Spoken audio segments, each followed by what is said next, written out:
friends, and welcome back to the MovieBabble Podcast, the first podcast of 2023 for us, and the first podcast in what feels like 5 years. I think it's been 9 months, but happy to be back and happy to have a lot of new pods in the new year. So it just feels good. It feels like movies are back, we're back, everything's coming back together. But joining me on this episode first is Collin Willis. How's it going, buddy? It's going. Movies are back. I just get excited at new months now because it's not like, oh, there's nothing coming out till summer. It's like, no, cool things are coming out all the time. I felt a little dead inside in like August and September when there was just nothing coming this past year. It was really dark. I'm just really happy we actually have a full slate of movies this year. But the hierarchy of power in the DC universe won't be changing anymore, so that's kind of upsetting. Well, Dwayne's got to kind of go back to the drawing board on that one, figure out some other kind of hierarchy. Maybe he comes back in Fast X, who's to say? I don't think anybody will be talking about that movie, except for right now in this podcast. But also joining us is Spencer Henderson. What's going on, buddy? The hierarchy in the MovieBabble Podcast is changing. That's what's going on. Yeah, I guess so. You're kind of going to be more of a regular guest around here, so I don't know. God help us, or hooray. Who's to say? We'll let everyone else judge that. I guess. No, movies are back, and I'm thinking we're back. Just like John Wick said. Yeah. I love it. So, yeah, we're going to be going through our most anticipated movies of the year. Kind of like what we mentioned. It looks like it's going to be a really good movie year. I feel like, well, obviously, 20 through 22 was just bizarre. Everything pandemic related. I feel like every single movie podcast has kind of rehashed all those points time and time again, so we don't really need to talk about it one more time and just continue to beat that dead horse. But it just, I don't know, it feels kind of normal. There's a lot of cool stuff. There was like a Twitter thread, I think, a couple days ago that listed all of the great directors that have movies this year, and it was pretty staggering. Like, there is a lot of really like interesting movies from interesting filmmakers coming out this year. So I'm really excited, and it seems like they're kind of all over the map in terms of release date and things like that. So I think this is going to be really cool. Collin, what do you kind of like? Are you looking forward to most for this year? I guess more in general terms. I think 2020 and 2021 had good movies. Like, there were things that I genuinely really enjoyed, but going to the movies last year, and I think kind of from like Top Gun on, it just felt like event films were back, and not even, things like Top Gun or like Avatar, which is supposed to be, like everyone expects those movies to be really big, but it was just like the feeling that comes around something like that, where like my parents are asking me about this. They're like, oh, we're excited to see this. Like all my friends, like the community part of going to the movies, I feel like is back, and normal people who don't watch every movie are like getting into it again. And like, yeah, let's go see Dolby. Let's go see IMAX. Let's go find the biggest screen we can and just watch something. And I've really missed that feeling. And it just feels like the high that we're kind of ending the year on, with so many big things. And I think even movies that are like smaller, but that like everyone's still talking about, at least in the Twitter sphere, like Babylon, which obviously has not been a big which obviously has not been a big financial success. But it's something that's like really captivating the circles that I hang around in. And so I'm excited to have that back again. And it's not just like, you watch Tiger King yet? It's like, I went to the movies, I saw this thing, I don't understand it, I want to go see it again. And it just feels like that attitude's going to carry on into this year. Collin, when are we doing the Babylon podcast? Just you and me, just for 5 hours. I cannot dive into the asshole of Los Angeles together. I cannot tell you how many times I've listened to Voodoo Mama from that movie in the past 2 weeks. That movie, quick side tangent, because I have to talk about this movie because I've been able to talk to nobody because nobody's seen it. I saw that movie last weekend. It was just me and one other guy. The other guy left 2 hours in, so it was just me. all alone, watching the complete depravity of the final hour, and it was, it was beautiful. Damien Chazelle, what a guy. Fully in the deck for that man. But when how about Tobey you, Spencer? Maguire What showed are you up, thinking about? I'm thinking about if Damien Chazelle's gonna have a career after this. That's also true. That's also true. It's like, no, I also am a Babylon head, I guess you could say. I thought the movie was awesome, but yeah, it's not doing great financially. And so it's like, yeah, it's a little worrisome for old Damien, because I mean, I love him as a filmmaker. And I thought it was such a bold swing and it was so interesting that it sucks that more people aren't going and seeing it. So I think he has one more movie before he's in director jail. Because Really? I think he's in director jail right now. well, he just Niles. inked That that movie deal was with hilariously bad shit. I was having so much fun at how crazy it was. he just inked the Paramount deal like as Babylon was coming out. So I guess they could always renege on it. But I feel like the La La Land hype and the fact that Whiplash, it feels like Whiplash continues to grow its audience, which, considering it was pretty indie to begin with, isn't, it's never going to be as big as La La Land. But it's a movie that like tends to stick around. And so I feel like he has enough credit on those two that he could maybe get an exec to ignore First Man and Babylon not doing so hot at the box office for a little while. did First Man break even, or was it like a flop? I can't remember. I It have didn't no idea. outright flop, but it was not a success. Well, look at us. Anyway, Just a couple cinema of in dudes- 2023. Couple of dudes just talking about Damien Chazelle and derailing the podcast 5 minutes in. I love it. We're off to We're back. a back, hell of a guys. start. Yeah. Spencer, what are you looking at more just in terms of just 2023 in general?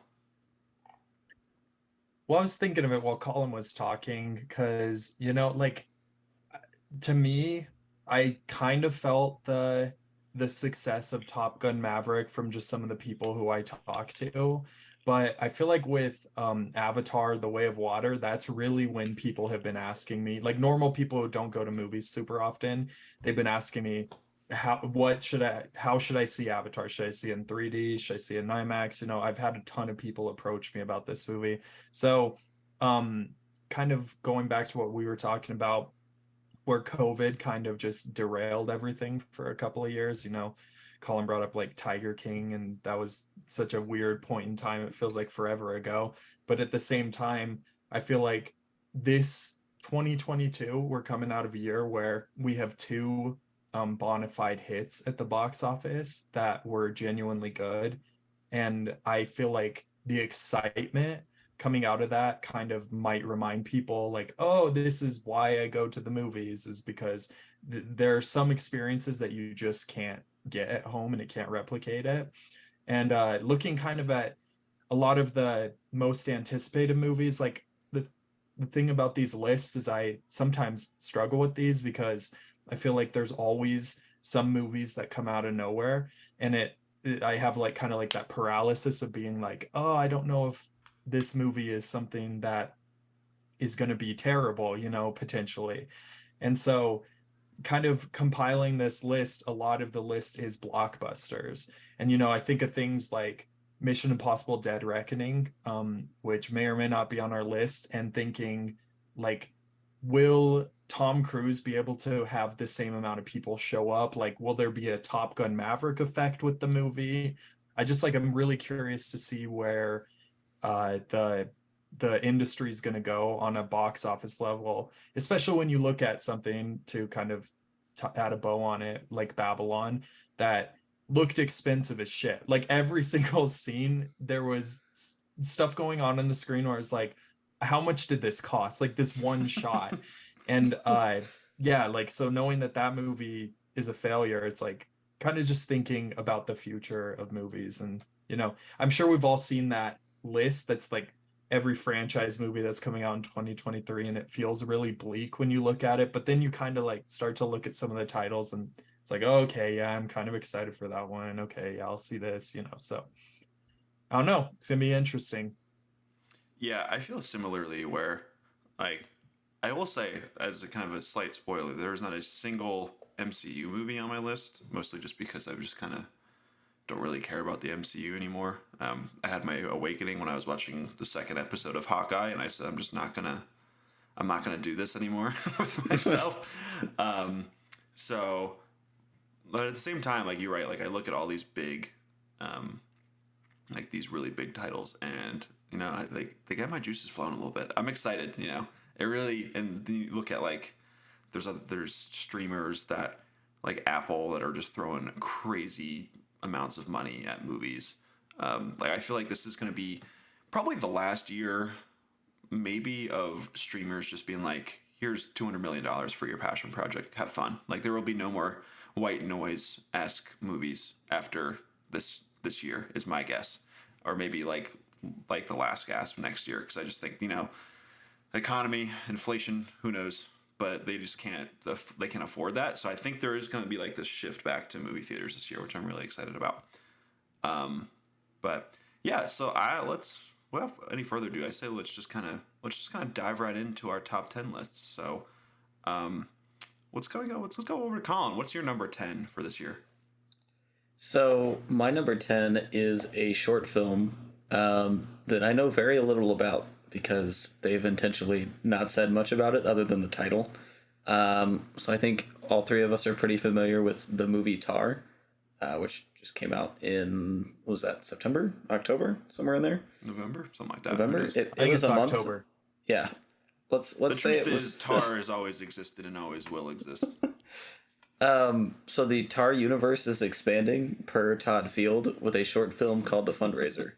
I don't know what this is about. I know that it's premiering alongside a talk with Todd Field and Cate Blanchett at some point this year. I don't have any other details, but I'm captivated enough by Tar that if you want to throw some random corner of the Tar universe at me, I'll be like, yeah, let's go. And I'll watch it. I'd pay, I guess I don't pay to the movies because I have my A-list, but I'd pay money to go see a 10-minute Tar short on the big screen. So I wonder if it would be like, because there was, if you remember the trailer for Tar, there was a couple big scenes just that weren't in the movie. I wonder if they would do something with like that footage or something like that. Who knows? Yeah, that's kind of what I was wondering, if it wasn't like a deleted scene or maybe like an alternate take of something that just didn't fit within the movie. And they were like, well, what if we repackaged this and made it its own thing? Yeah, but I don't know. More Tar is great in my book. That's all I personally hope it's just a 10-minute short film of Cate Blanchett streaming Monster Hunter World. I guess spoilers for Tar. Who knows? Oh yeah, shit. Sorry, spoiler. Kind of. That's very vague. That's very vague. That's true. Honestly, I didn't know what that meant until afterwards. I just thought the shot was still hilarious. But anyway, yeah. Listen. Anything Tar related, that was one of my favorite movies this past year. So that's a great pick. But Spencer, we'll throw it over to you. What's your number 10? It looks like my number 10 is also Collin's number 9, so I think that means I'm good to say it. And yeah, let's jump in. It is Cocaine Bear, which is, it's the new Elizabeth Banks directed film that is very, very loosely based off a true story of a bear that ingested about 70 pounds of cocaine. IRL, the bear, I believe, died, and when they performed the autopsy, its stomach was like packed with cocaine, like filled to the brim with cocaine. And this movie turns it into a monster movie. It appears from the trailer where the bear is snorting coke off severed limbs, and it looks amazing. The cast is great. It's I believe it's the final film performance of Ray Liotta, R.I.P., who is a legend, obviously. And I only say that we can only hope to have as meaningful a final project as Ray Liotta does, and what I am hoping Cocaine Bear will be. So that's my number 10. I'm slightly worried. Do we think that Cocaine Bear, I guess a slight joke here, is like slightly from the trailer, like is like slightly high on its own supply? You know what I mean? Like it feels like it's prepackaged to be this kind of like cult thing, and part of me is kind of like, I don't know if I'm into that, or like, See, you know. I had that same thought, but there are two names on the producer list that kind of quieted that thought for me, and that is Lord and Miller, because I trust really? them pretty wholeheartedly. I feel like they're the reason that Alden Ehrenreich is in this movie, and originally my fascination with him as an actor is what like brought me to understanding Cocaine Bear existed a year or two ago. So I trust them to be on board. I feel like Elizabeth Banks, she kind of gave me that feeling of this movie might be full of itself, because I feel like her Charlie's Angels was quite a bit that way. But I do trust that team, and I'm very excited to see Alden Ehrenreich in his comeback year. Yeah, he's in a couple movies this year, right? Isn't he? He's in Oppenheimer too. Oh, that's right. Well, Oh, everybody's he is. I didn't Oppenheimer. know. Yeah, yeah, I guess that's true. Literally everybody. And Ironheart. So he's like all over the place. Well, I think that I was just to say, like, it's on the Alden Ehrenreich topic. He was so great in Hail Caesar as the comedic presence. So good. Willie Watson. And so, yeah, and so thinking of like with Cocaine Bear, the potential of him in a probably pretty comedic performance makes me really excited, because I'm an Ehrenreich fan. Yeah, I'm in for Ehrenreich. I mean, like the whole Solo thing was just so like weird and tough, and that was coincided with the rough patch of just Star Wars in general. And yeah, I feel for that guy. I think he's super talented. Like you said, Hail Caesar is like one of the funniest like performances of the last decade in my personal opinion. So I'm here for it. I can't wait. I can't wait for his two lines in Oppenheimer as well. But I guess let's transition to my number 10, which is, I was kind of like going back and forth in a lot of different ways in this one. I was looking at a few more high profile movies. Then I decided to go with my gut and go with Emma Seligman's Bottoms, which is her sophomore feature. She is teaming up again with Rachel Sennett after Shiva Baby, which I think was 2021. But that movie, just a hilarious cringe comedy. Fred Melamed was Rachel Sennett's dad, which is just, anytime he shows up is just the greatest thing ever. Love that man. But just a truly like hilarious and like deeply cringeworthy movie that I really appreciated. I love that movie sense of humor. And then Rachel Sennett just in Bodies from this past year, which is a movie I not crazy about. I liked it, but I wasn't like over the moon about it like most people were. But she is like clearly the best part of that movie, and she was so funny. I like her vision. She's like a very unique comedic presence, and I'm kind of just in for anything she does. And yeah, I'm just very excited to see this movie. I think it's about two unpopular queer girls who start a fight club to have sex with cheerleaders. I think that's the tagline of this movie. So I was like, I don't even know what that means, but it's probably going to be hilarious. So I'm very much in the tank for kind of both these people. So I can't wait for this movie. Hell yeah, that sounds awesome. I didn't hear that one. So Shiva Baby rules, and Rachel Sennett was awesome. So that sounds great. Yeah. Why don't we go back to so we have Collin's 10 and 9 in the bag. So why don't we go back to Spencer for your number 9 here? Yeah, my number 9 is going to be Magic Mike's Last Dance. I am a fan of this franchise. I think both the first and the second are awesome movies for totally different reasons. And I think Channing Tatum is incredibly charismatic and great in this role. I'm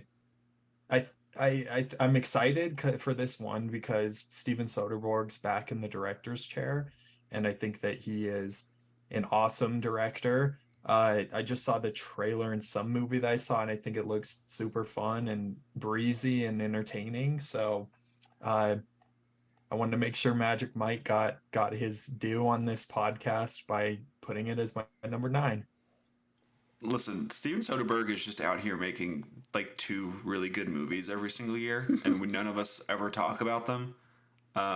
So I love kind of what he's doing right now, and this movie looks so much fun. I'm so ready. I can't wait. I am right. I took my wife to a movie. I forget what it was, and this came on, and she could not have been more excited. So we will be there. What is it? Valentine's Day weekend, right? Yeah. Yeah, which is a great release date for it. I think this movie's going to do really well. Yeah, I think it was originally supposed to go to HBO Max too before everything crazy with Warner Brothers Discovery happened. So I'm so happy it's in theaters.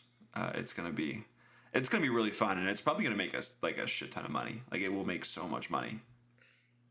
I'm pretty sure the first 2 made quite a bit of money. So yeah, The first one especially, yes. Yeah, the first I think one. Magic Mike XXL made more money. I think. I don't know. It was like ridiculously. I don't have those numbers on me, but yeah. Yeah, we'll get IT on that one to figure that out. You don't just keep the Magic Mike box office tallies on hand? You know, I had like, I just moved, so I had like a lot of post-it notes on my wall that I had to take down, and one of them was the Magic Mike's box office numbers. Sure. Apparently the last 30 minutes of this movie is a dance scene, which is just incredible. Hell yeah. So the second one ends with a pretty extended dance sequence as well, which is obviously, it fucking rules. It's great. Yeah. I think I'm excited. This is also a good, speaking of comebacks with Cocaine Bear, but Channing Tatum is in the middle of his comeback after, being gone for forever too. Yeah, after 2 inexplicable cameos in what, Free Guy and was it Bullet Train? Dog. Yeah, Bullet Train. He's in Dog. They had Dog. In The Last City, I actually kind of liked a little bit. It was that's a great movie where you just get drunk at the theaters and you're like, that was fun, and then you never think about it ever again. Yeah, one of those. Yeah. We need more of those movies. I had a good time. But yeah, I love Channing. He's one of my favorites, and I've kind of missed him for. He was like gone there for 5 years, I think. So it's really good to have him back. Yeah, from Kingsman: The Golden Circle until Free Guy, he wasn't like in an actual movie. He did voice work, but yeah, he was just gone. All I remember from Kingsman: The Golden Circle was him, like, there was a disease in that movie that made him dance. Yeah, he's like, barely in that movie. Again. It's Magic Mike. He's doing the dance. I think he's passed out most of the movie.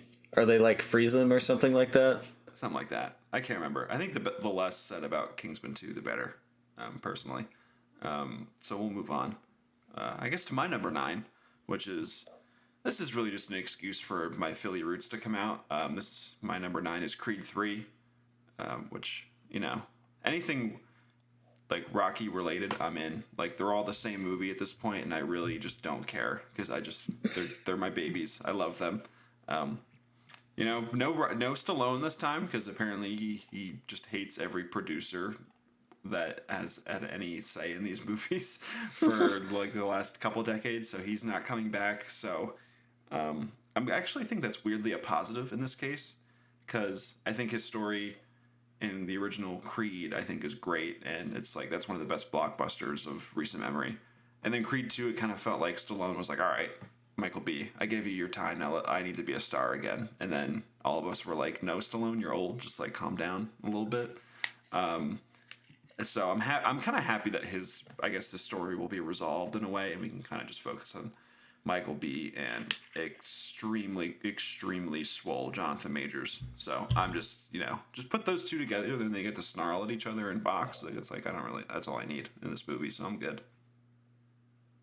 And Michael B. Jordan in the director's chair. I'm really curious to see how he does as a director. So, yeah, Creed 1, obviously amazing. Like, this is kind of blasphemy to some people, but I think Creed is probably the best movie in the Rocky cinematic universe. Honestly, I wouldn't argue with that there. I think the only thing is that the first Rocky exists. That's like the one demerit against it. Yeah, but I think Creed's better than Rocky personally. But then Creed 2, I feel like was a big disappointment to me, just because of how good Creed 1 was. So I'm really curious. I'm definitely going to see it. See, I feel like you could shuffle the first 3 Rockies around in pretty much any order, and I'd be like, yeah, this one's my favorite. 4 definitely the worst. 5 not too far behind it. 4's the No, best. no, no, no, no, Oh no, no, my no. gosh, Yeah, 4. Colin, there will be no 4's Rocky amazing. 4 slander on this Yeah, podcast. yeah. Get out, Colin. Leave the Zoom. He pulls Drago's picture off the mirror, and then his face is there. It's pure cinema. It's amazing. He gets Russia to chant USA in a boxing match. Colin, he stops the Cold War with his he's- fists. he It's incredible. beats communism's ass. What about Rocky Balboa? I forget that movie. What happens in that? He's just old, It exists. He this guy son. like sees that a video game Rocky beats him in a video game boxing match, and so he challenges real Rocky to a real boxing match. Is that what happens? Yeah, that's the plot of the movie. Oh, isn't the boxer's name in that movie like it's like Mason the Line Dixon? Or something like that? Yeah. I was like, huh, interesting. You always think about like the nicknames are always like they always like think about them really hard in the Rocky universe, but then they never really like put too much emphasis on them. Like they're kind of like you're like, wait, what was that? What was that nickname they just said? But anyway, yeah, I'm really excited for Creed 3. Who knows if it'll be good? I kind of, the second one kind of felt a little tired.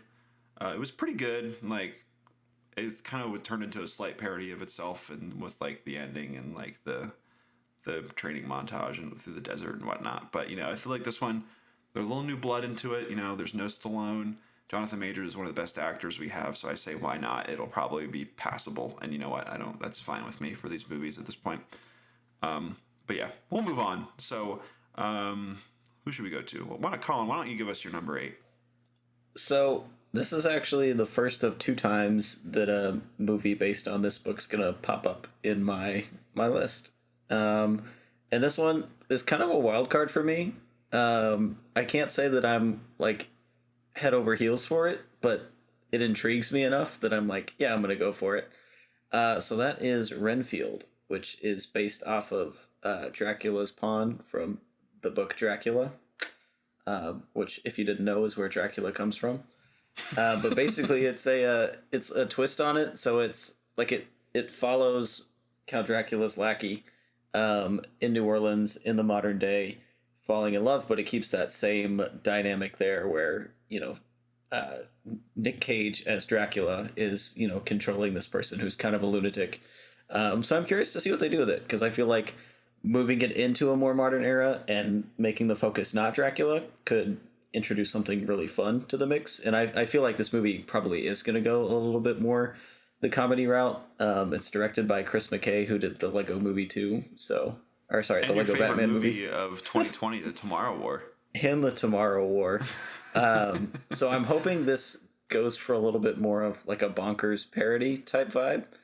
But we'll see. I think Nick Cage's Dracula is just a fantastically chaotic choice, and I can't wait to see it. Plus, he's in New Orleans, so he just got to stay home. A little home turf filming. That was probably good for him as well. I'm fascinated by this movie. It's also, I think it's written by the guys who do that. Is it Invincible? Is that show on Prime? I believe so. It's the Walking Dead guy too, I think. Yeah. So I think you're right. There is going to be maybe like a satire or like a absurdist comedy element to this thing, which I think is really interesting. I think Nicholas Hoult is in this movie too. Yeah, he plays the titular Renfield. Ben Schwartz is in this movie. Love him. Taking a break from being Sonic, so that's good. Yeah, I'm curious about this one. This is one of those I saw where I was like, this could either be pure shit or I could like fall in love with this movie just because I just kind of love current stage of Nick Cage where he's at in his career. I feel like he's kind of got the direct to VOD like dumpster garbage out of his system a little more in the past couple years, and he's just kind of teaming with people who have interesting ideas and how to like use him as an actor. So I'm kind of really I'm curious. I'm very, very curious. Yeah, we'll move on. I see that kind of the next one on the list for both you guys is a little higher on my list, so we'll skip around a little bit. So we're going to go to my number 8, which is Steve McQueen's Blitz, which is, I guess, yeah, it's just a movie about the Blitz during the World War. Pretty self-explanatory. I don't think there's any other information about this movie. I think it was written based on a book written by his wife, if I believe. But yeah, Steve McQueen, one of my favorite directors. The Small Axe series that came out on Prime was at 2020. It was like one of the best achievements in film in like a really long time. It was just 5 amazing movies from Steve McQueen, and nobody talked about it. I think like 3 of them were in my top 10 list that year. He's just one of the best, and like like Widows rules, like everything he makes, just like I really love. So just anything that he's making, I'm just kind of in for. I don't know anything else about this movie, but I'm here for it. Yeah, the only reason this one isn't on my list is because I saw it was on yours. I basically agree with everything you say. I think Steve McQueen is a legitimately incredible filmmaker. I've loved basically all of his movies. I think I've seen all of them too. So, yeah, and I'm glad you're a fellow Widows lover. I feel like that's the one that some people kind of, they're like, oh, that one didn't really work for me. And I'm like, what? It is so good. So, yeah. That movie rips so hard. I think I watch that like once a year with my wife, and both of us just turn to each other and like, this movie's fucking sick. I love it. And like, you just think of the shot from kind of the car shot with Farrell in the back of the car. It's just so good. It's incredible, and it's like some of the best filmmaking and great character work. It's just, I don't know, it's awesome. It's one of the first movies before Tenet that let Elizabeth Debicki be tall. Seriously. Yeah. Yeah, she's great in the movie too. It was a pioneer. It really was. Yeah. Trailblazer. Yeah, but I don't know, fully in the tank for Steve McQueen. So just keep feeding me his movies. Spencer, why don't we go to you for your number 7 here? Yeah, I'm gonna kind of spoil something. I'm stunned this isn't on anyone else's list. It is of course Dune Part 2. Dune. Yeah. I mean, this movie is a sure thing to be amazing, just like the first one was. I am a book reader. I've read Dune. I love Dune. So I, of course, am dying to watch this movie. I think this movie is going to be really interesting in kind of comparison to the first movie. The first movie is kind of much more, kind of political and table setting, and this one's going to be much more on the spectacle side of things, which I'm really curious to see how Denis Villeneuve is going to kind of handle some of this incredible, massive, epic scale stuff. And I think that once again, the cast returning is awesome, and I have no doubt that this movie's gonna rule. Like, it's gonna be awesome, and I know everyone knows it's gonna be awesome. So this is kind of just me here saying, yeah, Dune's gonna rule. I think the only reason it's not on my list or close to it was because I figured it would be in both of your guys' lists. So who knows? Maybe that was Colin's issue as well. Yeah, I definitely knew this would be on Brennan's list if he had been in the pod, and so I was like, I'm gonna hold off on that one. give him the moment for that one. It's weird that you say, Spencer, that the second one will be the spectacle version of Dune, because I felt like the first one was like amazing in that sense, which kind of is like what is going to be in this movie. Like my mind just like might melt watching this. Yeah, I just like, this is kind of one of those where you just buy an IMAX ticket and just sit like up close and just. Yeah, you have to go see this in like the biggest screen possible. It's the classic example of a movie that has to be seen in a movie theater. That's part of the conversation recently with Avatar, The Way of Water, and Dune is in that same ilk, I suppose. Yeah, I think so. It's interesting because I feel like the streaming bit with the first Dune, because that was in the wave of everything going to HBO Max, I think that weirdly helped it for this go around, because everyone just kept watching it. So I feel like it's always just like people are always talking about it, and it actually made a good amount of money at the box office that year too.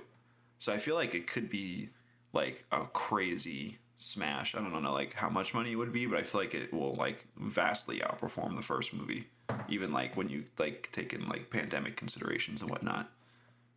Yeah, and I think the first Dune, because there was like a little bit of time where we thought that like the world was back to normal and movies were coming back, and you had like Black Widow that came out, and then everyone was like, "No, go back inside," and then you had a bunch of flops, and then Dune was a part of that wave that like kicked it back up again. And like 400 million in a heavy COVID year is a heavy COVID year with same day streaming is pretty impressive. Yeah, Dune's good. That's my take. It's a good movie. Yeah, we'll move on from there. I think let's go to my number 7 next, based on how our lists are kind of lining up here. My number 7 is Infinity Pool from Brandon Cronenberg, which comes out in just a few weeks. So January 27th, I believe, right after it premieres at Sundance. Listen, Possessor just kind of like tore my face off with how cool that movie was. I don't know what to say. I feel like I'm just like a white guy who likes Possessor a lot. That not really, I don't know, just uncomplicatedly liking that movie. So he is, I think he's kind of like established himself as like, certainly he takes a lot after David Cronenberg's dad in a lot of senses, like with like the body horror and whatnot. But I think there's like an element of like extremism to his movies that I think is like vastly different than a lot of Cronenberg movies, and it's kind of like you just kind of grip your seat and hold on for dear life with some of the visuals and whatnot. So yeah, Possessor, it was like one of my favorite Sundance screenings. I think that was like a couple years ago, 2019 maybe, or 2020. That was just so cool just to see that movie and have no idea what's happening in it. So Infinity Pool is his next movie with Alexander Skarsgård and Mia Goth. So fresh off of, I guess, two like the the Pearl and X for Mia Goth, and she's gonna have Maxine later this year. So it's kind of like she's in like a big wave up, and then Skarsgård fresh off of The Northman, just continuing to punish himself for cool filmmakers. I'm here for it. So yeah, Infinity Pool. I can't wait. This is an honorable mention for me. I'm actually dying to see this movie, but it's like, since it's so close, that's one of the reasons why I didn't choose it to be on my list. And I actually also figured Nick would put it on his list, so I was banking on that.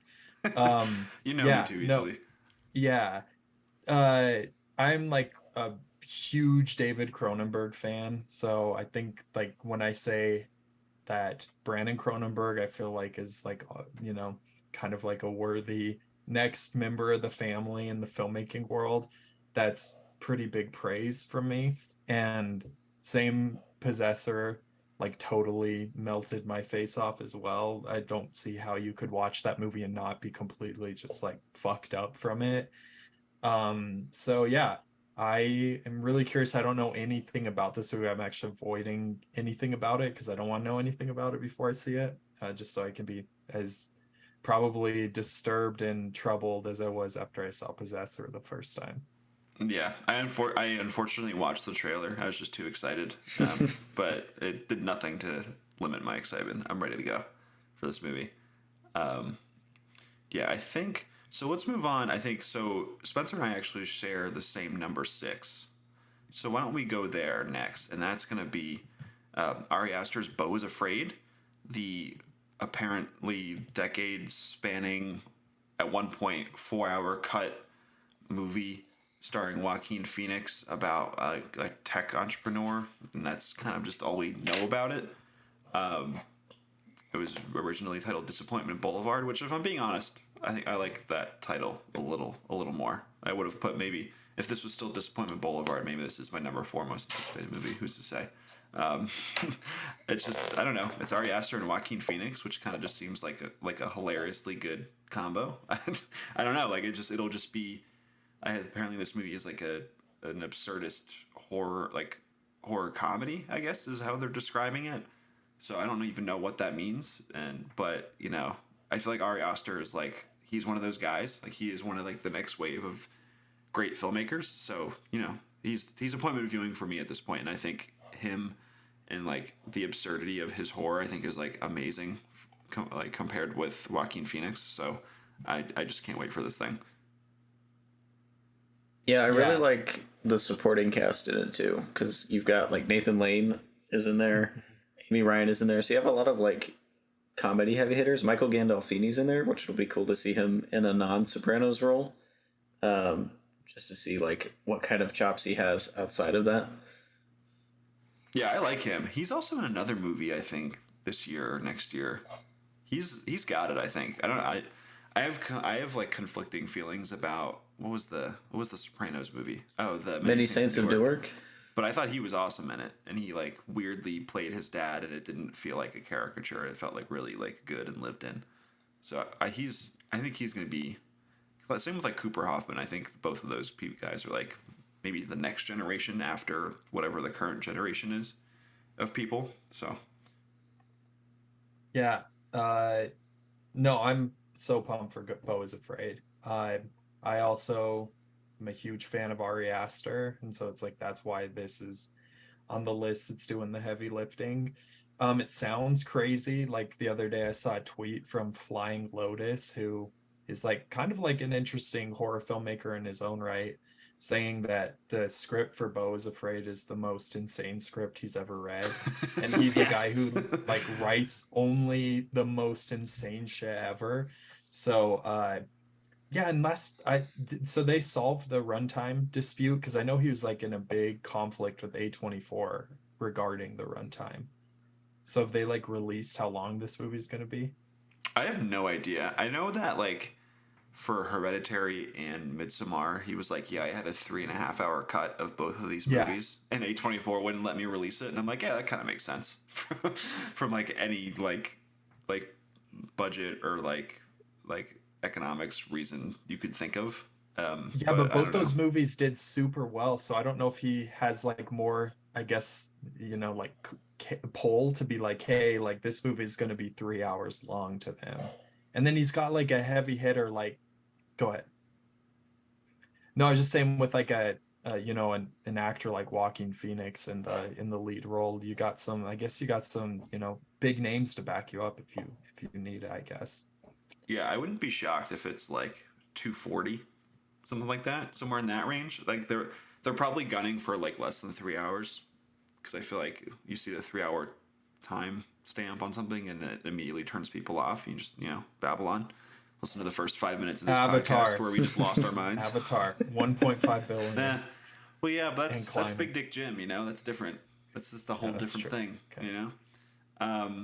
Yeah, I can't wait for this movie. Apparently, this was like the script that Ari Aster has been like trying to make for years, and like obviously like for how insane it apparently is, no one would do it. And then he made Hereditary, then immediately made Midsommar after that.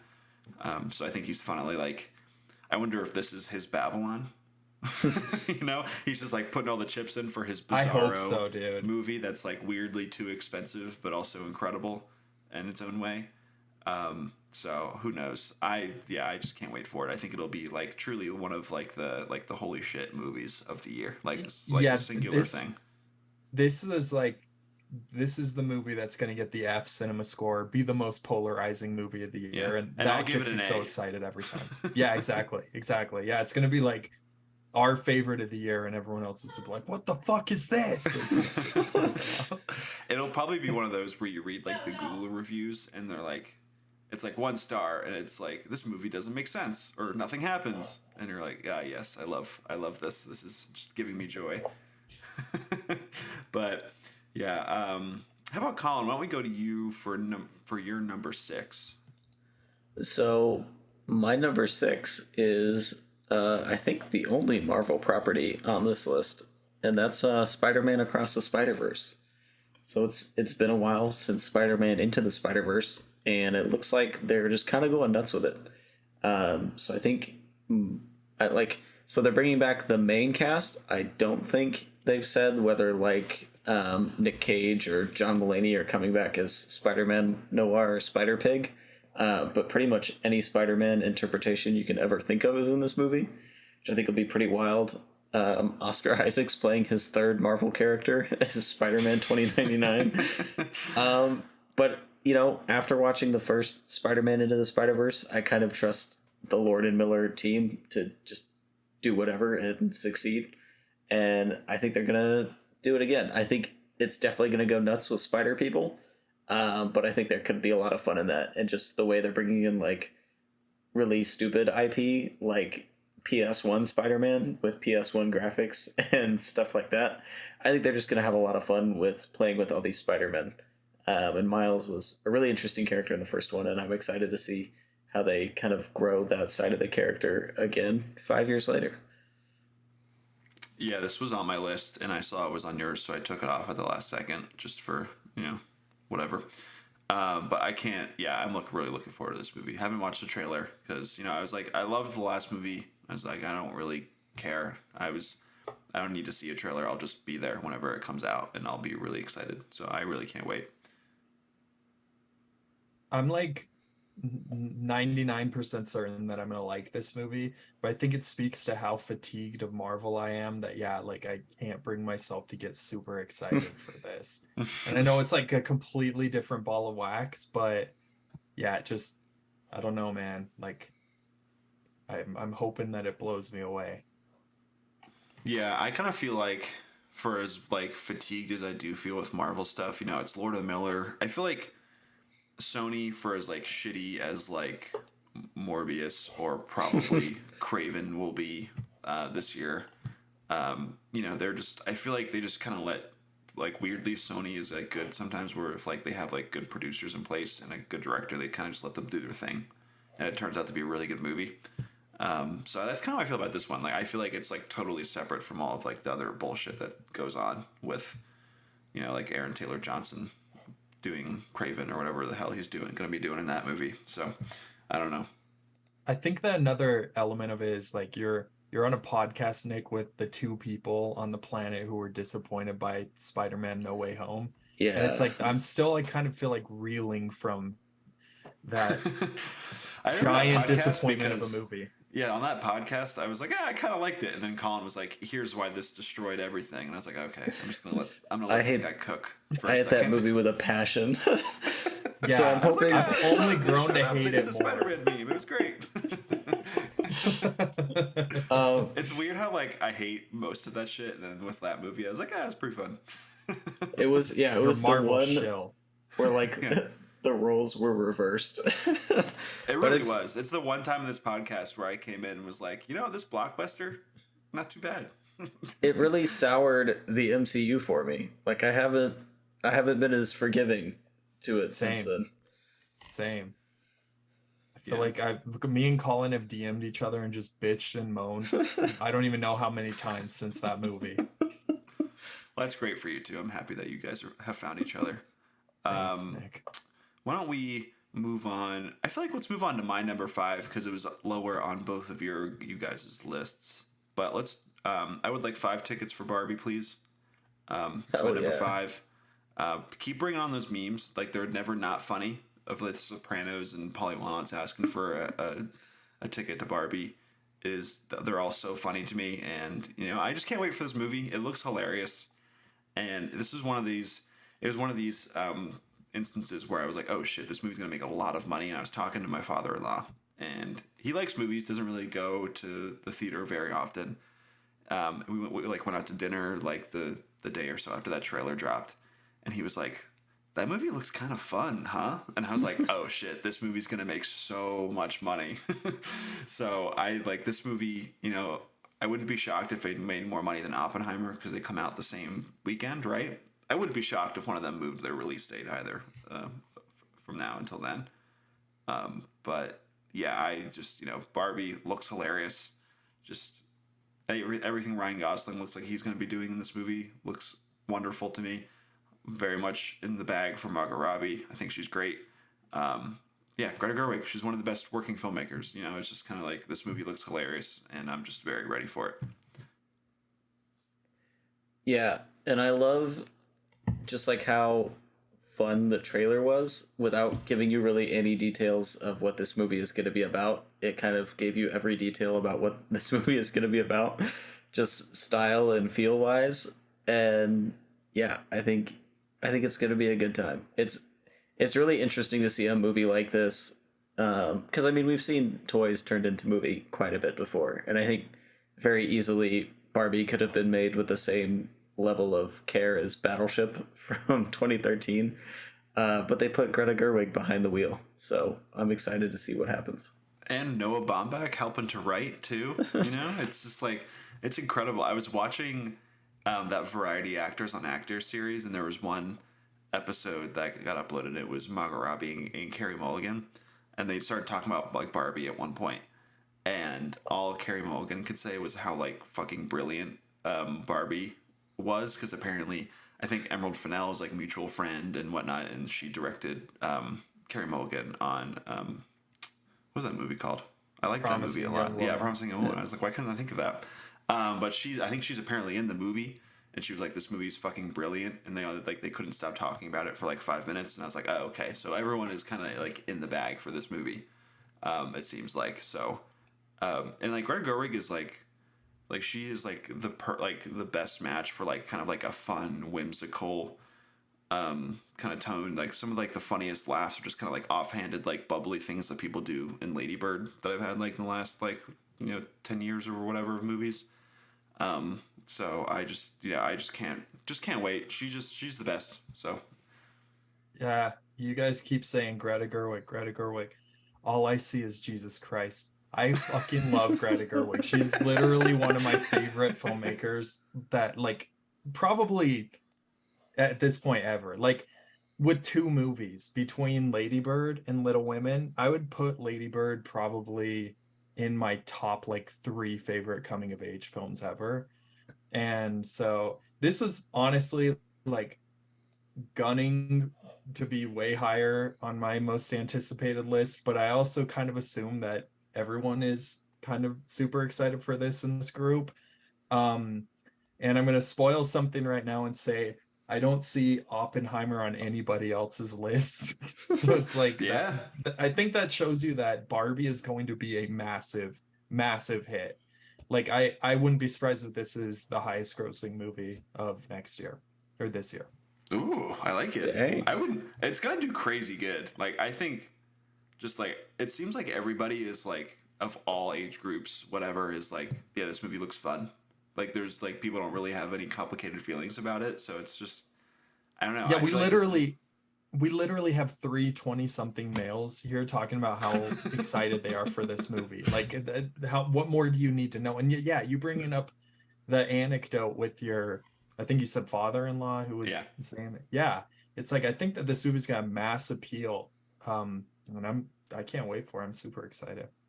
Yeah, I'm just over here thinking about when the dad comes home in Little Women, and I'm just in a puddle of tears. And it's just it's just great. She's the best. I love her. She's got the stuff. Dude, if Bob awesome. Odenkirk also played a Ken, I would go nuts. I think it would be the greatest movie ever made if that were to happen. 5 stars on Letterboxd immediately if that happens. The first film to get only 5 stars on Letterboxd. I love it. So yeah, Collin, I'm looking at your list. We're gonna save your number 5 for quite a while. I can't imagine why. Why don't we go over to Spencer for your number 5?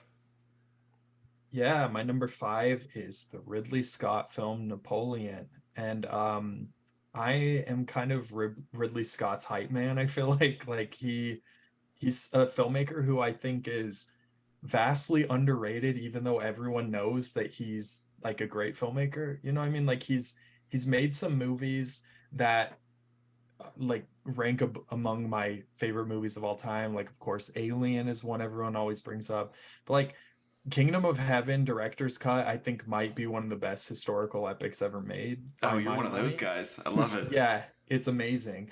So whenever he does a historical epic, a couple years ago we had The Last Duel. I think it was 2021. That movie kicks so much ass. It's so awesome. And it was super, super underrated, and obviously it was kind of a flop at the box office. So just seeing his name attached to another historical epic, like knowing that it very well might flop as well, it just gets me excited. Like I'm just like, yeah, like anytime he does a historical epic, I feel like I have to voice my excitement for it. So that's Napoleon, which is my number 5. Yeah, if he has a good script, he makes just like really amazing movies. I feel like he is always kind of like he really does rise or fall on the strength of whatever script he has because he's he has like his background was like art direction before he ever did directing, so he's obviously like all of his movies look amazing. And yeah, if you give him a good script, he just shoots the script and it turns into an Alien or one of his other like a million great movies. So yeah, I'm looking forward to this one. A big year for Joaquin too. Also amazing casting as Napoleon. Like if you were to think of if you were to close your eyes and think of any other like big name actor to play Napoleon, like you would pick Joaquin. Like it is just like perfect. And he's reuniting with him because, of course, Joaquin Phoenix was in Gladiator, which actually I think is incredibly overrated, and I don't really like Gladiator. Is my hot take. But I'm right there yeah, with you, by the way. Oh, awesome. Yeah. So I don't know. I can't wait for this movie. And Vanessa Kirby as Josephine, which I think also worth a note. Yeah, I'm here for anything Vanessa Kirby does, which is we'll talk about another movie that she's in later in this pod. Her and Joaquin is like a romantic pairing is kind of interesting, but I feel like it gives a lot of the like tumultuous. Like I feel like them together could be the weird couple that anyone who was in a relationship with Napoleon or like the actual. If you ever look into like the actual relationship that he and Josephine has, I'm like, yeah, no, this makes perfect sense now. But like if this was just any other random movie and I'd be like, these two are playing the love interest, I don't get it. But no, it makes great sense. Wasn't Jodie Comer supposed to be in that role and then she dropped out for whatever reason? I think that was the case. So. Because I think Ridley Scott really liked working with her on The Last Duel. But yeah, Vanessa Kirby, like she makes Tom Cruise like fun in Fallout, because he's just like Tom Cruise action man, but he comes alive whenever he's talking to Vanessa Kirby. So she's fantastic. So I think with that, we'll move on to we kind of have a few things here that we want to save for later. But Collin, why don't we go to your number 4 next? So my number 4 is a movie that's also been pushed back. Like even aside from its first delay, this was originally supposed to come out the same day as The Matrix Revolutions and is now Revolutions. Resurrections. My bad. Yeah, this movie was actually pushed back from 2003. No, so this was originally supposed to come out with Matrix Resurrections, and that is the other big Keanu franchise, John Wick Chapter 4. I just want to say that the first like half hour of John Wick 3 Parabellum is probably my favorite 30 minutes that have ever been like filmed and edited together, because every time John Wick kills a guy, you're like, there's no way he can kill a guy in just a crazier way. And then like 2 seconds later, he's like having a horse kick somebody's head in, or like making someone stab themselves in the head with their own knife while they're in a gun shop. Just crazy stuff over and over again. The first guy he kills, I think he kills with a fucking book, right? He kills Boban. It's the best. The basketball player. Yeah, the basketball It's incredible. Player, yeah. Former Six are great. Just dies with a book. It's amazing. And so like I have no doubt that the action in here is just gonna be insane. And then I think the biggest like addition that's gonna really set this apart from the others is that it has Donnie Yen. Also playing a blind guy like he did in Rogue One. Is he blind again? Yeah. Oh, man. But like I cannot wait to see those two like beat each other with sticks or books or scrolls or whatever non-traditional weapon they want to hit each other with. It's just gonna be amazing. There's that one part in the trailer where John Wick has like the nunchuck or like whatever the fuck that is, and he just keeps bashing that guy's head. And I'm like, this is just amazing. I love this. just give me more of this. I love all these movies. I have them all in my Blu-ray collection. I kind of I feel like at this point it's like I know what I'm getting with these movies, so I didn't put it in my top 10, but I will like love the shit out of this movie very much. Plus you got Bill Skarsgård as the main villain, it looks like in this one. Yeah. Which is incredible. And I think he's doing some kind of accent, which is just like, sure, sounds great. John Wick 4 looks great. Yeah, I only didn't put this one in because I figured somebody else would play it. It was a gamble once again. But yeah, the John Wick movies, they're the coolest shit you've ever seen while you're watching them. And then you walk out and you're like, yeah, that movie was the greatest thing I've ever watched. And I feel like this movie's gonna be no different. Like Colin said, like there's stretches or kills in these movies that like I think about years after the fact. Like still, like I'm still thinking about it. Like the great pencil kill in John Wick Chapter 2. It's like, yeah, I think these movies are really fun. They're inventive. Keanu Reeves is one of my favorite actors. Like unironically, I think he's a great actor. So yeah, I can't wait for John Wick Chapter 4. One of my favorite things ever in these movies is in 2, where Keanu Reeves and Common are just like shooting the guns like through the subway with the silencers on, and it's just pew pew and like hitting like all the columns. It's so good. It's so good. Yeah, I can't wait for this movie. It's gonna be fun. I think March, right, is when it comes out, so we don't have to wait too long either. Yeah. So sounds right. March, yeah. Yeah, I just can't wait. These movies are great. It's just insane. And like you're never ready for what all happens. You just know that like you're gonna be thrilled. Even if it's like the same story every time. Yeah, I don't really care about like any of like the high table nonsense that they throw into these movies. Like they're really just an excuse to like get to whatever set piece is coming next. So I don't care. The lore of John Wick rules. Stop. Well, it's gonna expand. It's gonna expand again. The universe is expanding with what is it, Ballerina? Is that Anna de Armas movie that's gonna happen? Yeah. The hierarchy of power in the high table is about to change. Yeah, exactly, Nick. Well, you know, like it seems like the rules change all the time. Like there are no other rules, and then apparently there are rules, and he can get out, and then he sees Angelica Houston, and then she saves the day for him. You know, I'm just saying. I come with love, you know, but I'm just here for him to kick someone in the face with a horse. That's all. Oh God. So yeah, we were kind of. I want to save a few of these. So Colin, why don't we go ahead to your 3 back to back here? All right. So this is one that I didn't see on anybody else's list, and I also kind of forgot it was coming up. And then I was like, when I added Renfield to my list, I was like, wait, there's another Dracula, if I remember right. So this is another interpretation of Dracula, but what I really like about this movie, which I should probably say the title of, is The Last Voyage of the Demeter, is like in most of the Dracula interpretations, like the big ones, like classic, my personal favorite is the Christopher Lee, Peter Cushing version. But even going like further than that, back into the 30s, everyone kind of skips this part of the book, which is the fact that Dracula is like on a boat and kills everybody on the boat and then pulls into London, turns into a cloud, and then flies away.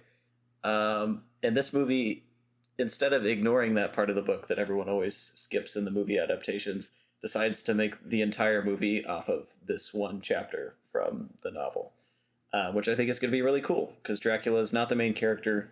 The usual main characters of Dracula adaptations being Jonathan Harker, who usually gets killed off for stupid reasons, or being Van Helsing, aren't here because they weren't in the book yet. And so this is focusing on the boat captain and the boat captain's first mate, who's played by David Dastmalchian, which he's just a weird guy. You love that guy. I love that guy. He's just a weird dude. Every role he's been in. But he's one of the main characters in this movie. Corey Hawkins is like a doctor on board the Demeter. So I think it's going to be a lot of fun because it is taking this really interesting part of Dracula, because like a lot of the limitations that Dracula has in the novel are kind of fleshed out in this chapter because like he has to sleep in his own surface. He can't cross bodies of water on his own. There's just weird stuff like that Bram Stoker was like, obviously this is what vampires deal with. But this is like the chapter in the book where a lot of those get fleshed out. So it'll be really cool to see something that plays with Dracula's limitations while also focusing on characters who are going to be pretty expendable if it follows on track with the story. So I'm really excited. You know, this movie could absolutely suck and be nothing. But I think it'll be fun. It's directed by the guy who did Scary Stories to Tell in the Dark, which for being a PG kids movie was like horrifying. So I'm excited to see that element to it. I feel like it sounds like it's kind of like a Michael Myers situation, but with Dracula on a boat, which is like, that sounds pretty fun. I'm in. So it's more like Friday the 13th Part 8, Jason Takes Manhattan, Nick. Sure. Boat? Whatever. I actually haven't seen that movie. I've only seen two. Friday no, I think I might have only seen the original. I don't know if I've seen any where Jason is actually Jason. It gets a lot better. It gets a lot better. Do we just do a live pod where we binge all of them? It's 28 hours long, just of us just sitting here. Just wait till we get to the 7th, which introduces telekinesis into the series. Which is it not 6? joking. Is it 6 where they bring him back with electrocution? Isn't he like a demon spawn at some point? Yeah, 6. Yeah, 6 is where it's a lightning bolt that goes into a rod that's impaled the corpse of Jason. That the guy digs up. I can't think of his name. I think it's Tommy Wallace. That he digs up for no apparent reason other than to make sure he's dead, and then he brings him back to life. It's really silly. But Friday the 13th Part 6 is the best Friday the 13th movie by a mile. Got it. Collin. So the last voyage of the Demeter equals Friday the 13th 6. Got it. No, Part 8. Part 8. Part 8. Sorry, can't keep track. Sorry. Listen, David Dastmalchian is also having a year because he's also an Oppenheimer and an Ant-Man and the Wasp: Quantumania. So, my guy's just out here becoming a star. Collin, is Dracula your favorite before book? This? Wait, what? Is Dracula your favorite book? No, but second Dracula movie. Like, of all of like the classic, like monsters of that era, that is my favorite. And I did also reread Dracula like a month and a half ago, so that's still pretty fresh in my brain. It's on your mind. Okay. Gotcha. But yeah, I don't know why 2023 became the year of Dracula. These things just happen sometimes. Isn't there like a Nosferatu movie coming out from Robert Eggers sometime soon? You know what? I think you're right. I'm so excited. Yes, it's coming. It's coming. I'm and so it's Bill excited. Skarsgård as Nosferatu? Yeah. Let's go. It's going to be the best. Like, if you're talking about the most anticipated movie that I am aware of, that's pretty high up there. Like, not counting years. Yeah, is it supposed to come out? That's next year, right? That's why I didn't include it. Nicholas Hoult also in that movie. Maybe Nicholas Hoult is the one with the Dracula obsession. Maybe. I don't know. He's kind of like a ghoulish, lanky guy. I feel like it works, you know? But he's not he likes playing food Nosferatu. from the menu, you know? I don't know. Anyway. Let's see here. Why don't we do... I feel like, Spencer, why don't we go to year 3? Because year 4 is kind of one we want to save for later. So let's do year number 3 next. My number 3 is one I'm stunned not to see on anybody else's list, because it's the new film by Hayao Miyazaki, and it is How Do You Live? And I feel like Hayao Miyazaki, from all the interview clips I've seen from him, like recently, he's in like the point in his career, kind of like when Kurosawa made things like Redbeard and Ikaru, where they're very kind of focused on their own mortality. And I think that Hayao Miyazaki's one of the great filmmakers, probably the best animation filmmaker who's ever lived. So I'm very, very excited for this movie. I can't wait for it. And I think there is a legitimate chance that this could be my favorite movie of the year, just because of like knowing these elements of it and knowing how much I love basically every single one of his other movies. So is this the part of the podcast where I tell on myself and say I've never seen a Miyazaki movie? Well, I guess yeah, it is. I guess so. I don't know what to say. Yeah, you didn't have to do yourself like that.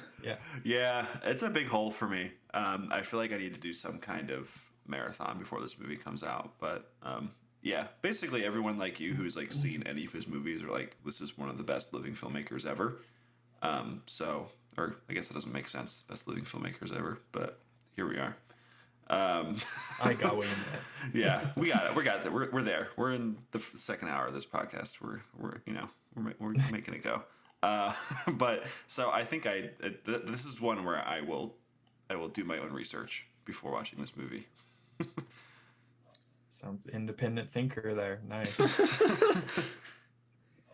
Yeah, I can't say I've done a lot of Miyazaki either, but I've at least seen some, so I'm sitting slightly above Nick on that one. Okay, well. Oh, that was now I know why it's not on anyone's list. Thank you. All right. Well, I promise to watch one of his movies before that movie comes out. I swear. You have my word. Until I forget. We'll see. All right. So next, I think... So we're up to your number 2, Spencer, which is also my 4. So why don't we do that? So that is going to be a movie that I've kind of been anticipating for years now. It feels like it's kind of been in the ether, and people have said it's done, and we've kind of been waiting for it. But that is Jonathan Glazer's The Zone of Interest, which is his first movie since Under the Skin, and that was, 2014, so about 9 years. He takes a really long time to make his movies, and they're all kind of amazing. And, Under the Skin is one of the most horrifying, eerie movies of the 2010s. And, yeah, I think this movie, there's really not much we know about it at this point. I think it takes place in Auschwitz, so it's going to be light viewing, certainly. Yeah, it's probably just going to be some psychological freak-out movie, and it's going to be incredible. And yeah, I'm very much in the bag for Jonathan Glazer. I think he's one of our best filmmakers. So I just when he makes a movie, I kind of just don't need to know what it's about. I just go and see it.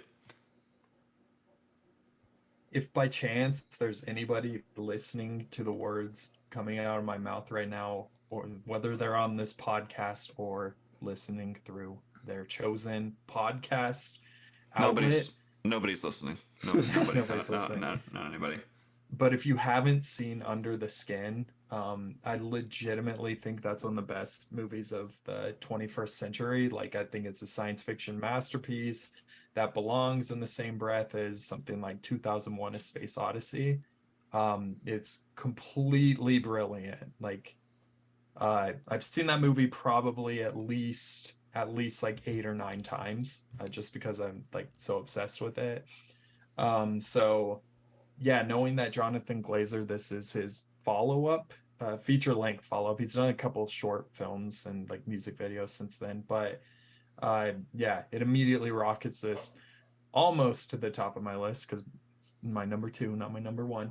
And yeah, so I legitimately can't wait for this movie. It doesn't matter what it would have been. It can be about anything, and I'd be immediately just dying to see it.